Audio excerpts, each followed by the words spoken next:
Iba-iba ang panahon, iba-iba ang journey. May sex bomb girls na nagbigay saya sa inyo noon. At ngayon naman, baby ang nagbibigay ng inspirasyon at saya sa bagong henerasyon gaya ng anak namin.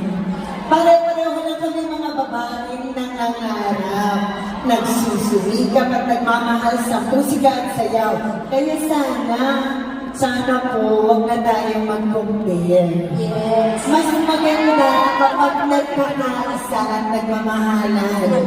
Tonight is a celebration ng talento ng OPM at ng women supporting women. So please, palakpakan natin mga kilalaki ng Sexma ang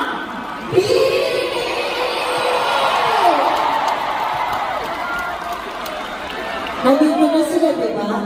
Sagad na natin.